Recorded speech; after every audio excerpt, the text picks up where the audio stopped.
Hello दोस्तों, स्वागत है आपका इस चैनल में। दोस्तों, आज हम इस वीडियो में आपको देश दुनिया की बड़ी सिलेक्टेड एवं महत्वपूर्ण खबरों से अपडेट कराएंगे कि क्या क्या भारत में हो रहा है और विश्व पटल पर क्या क्या देखने को मिल रहा है। तो इस चैनल पर पहली बार आए हैं तो इस वीडियो को लाइक करके चैनल को सब्सक्राइब कर लीजिएगा। साथ ही कमेंट बॉक्स में अपने ज़िले का नाम जरूर बताइएगा ताकि आपको वहाँ की खबरों से हम डेली अपडेट करा सकें। गलियों से गुजर रही थी पुलिस टीम, अचानक बरसने लगे पत्थर, क्या पूरी प्लानिंग से जलाया गया संभल?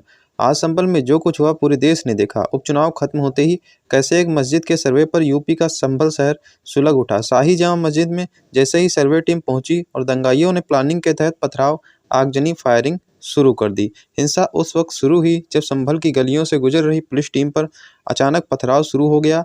सोशल मीडिया पर वायरल हो रही तस्वीरों और वीडियोज में देख सकते हैं कैसे गली में फंसे पुलिस वालों को टारगेट कर दंगाइयों ने पत्थर बरसाए। इस हिंसा में अब तक 3 लोगों की जान चली गई है।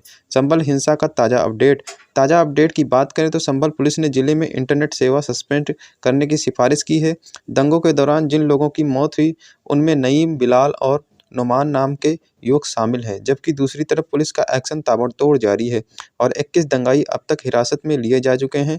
वहीं हिंसा से जुड़ी सबसे बड़ी खबर ये है कि एसपी के पीआरओ और एक सीओ को भी गोली लगी है, जो बुरी तरह जख्मी है। लेकिन सवाल यह है कि कल तक शांत शहर कैसे अचानक जल उठा। आज सुबह जब सर्वे टीम पहुंची तो ऐसा क्या हो गया कि जैसे बारूद को किसी ने चिंगारी दिखा दी है। यह सीट जीतकर भी हार गई सपा। बीजेपी अपने प्रत्याशी से बोली, हारने के बाद भी आप ही विधायक, नहीं चला अखिलेश का जादू। उत्तर प्रदेश के उपचुनाव में समाजवादी पार्टी एक सीट पर जीतकर भी हार गई। करहल विधानसभा सीट पर उपचुनाव की सभी 9 सीट में से सबसे हार्ड सीट थी। सबकी नज़र इस सीट पर थी क्योंकि ये समाजवादी पार्टी का गढ़ है। यहीं से पिछली बार अखिलेश यादव विधायक चुने गए थे। 2022 विधानसभा चुनाव में करहल सीट से अखिलेश यादव 60,000 से ज़्यादा वोटों से जीते थे। लेकिन इस बार भतीजे तेज प्रताप की जीत का मार्जिन बहुत कम रहा। यहाँ अखिलेश यादव का जादू कम होता दिखाई दिया। अखिलेश यादव कन्नौज से सांसद चुने जाने के बाद करहल सीट से इस बार के चुनाव में अखिलेश यादव के भतीजे तेज प्रताप यादव चुनावी मैदान में थे। तेज प्रताप यादव का जीत का मार्जिन 20,000 से कम है, पिछली बार के चुनाव के मार्जिन से बहुत कम। बीजेपी के नेता दावा ठोक रहे हैं कि अगली बार अखिलेश यादव का गढ़ करहल भी फतह कर लेंगे। करहल से बीजेपी ने चुनावी मैदान में अनुजेश यादव को उतारा था। इंदिरा गांधी ने बदला था संविधान, सुप्रीम कोर्ट का अहम फैसला आज, आएगा राजनीतिक भूचाल। सुप्रीम कोर्ट आज एक बेहद अहम फैसला सुनाने जा रहा है। वह पूर्व पीएम दिवंगत इंदिरा गांधी के कार्यकाल में संविधान में किए गए एक अहम संशोधन पर फैसला सुनाएगा। विपक्ष द्वारा पीएम मोदी की सरकार पर संविधान बदलने के लगाए जा रहे आरोपों के बीच आज का फैसला बेहद अहम रहने वाला है। सुप्रीम कोर्ट में एक याचिका दाखिल कर संविधान की प्रस्तावना से धर्मनिरपेक्ष और समाजवादी शब्द हटाने की मांग की गई थी। इसी पर आज फैसला आएगा। वर्ष 1976 में संविधान की प्रस्तावना में 42वें संशोधन के जरिए यह शब्द जोड़े गए थे।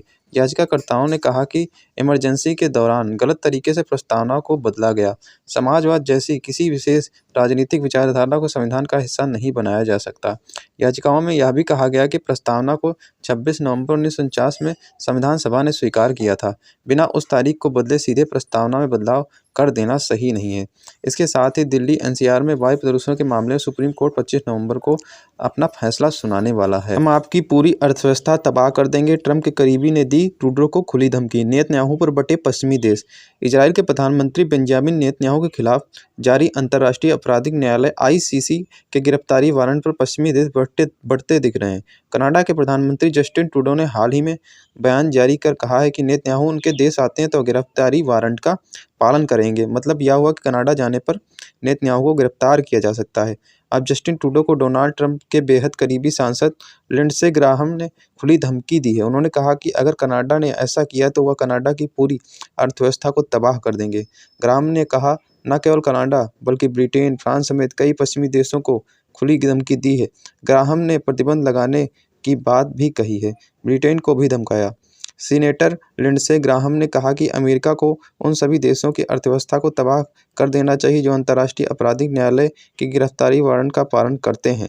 उन्होंने जस्टिन ट्रूडो और यूके के प्रधानमंत्री केयर स्टारमर को चेतावनी दी है।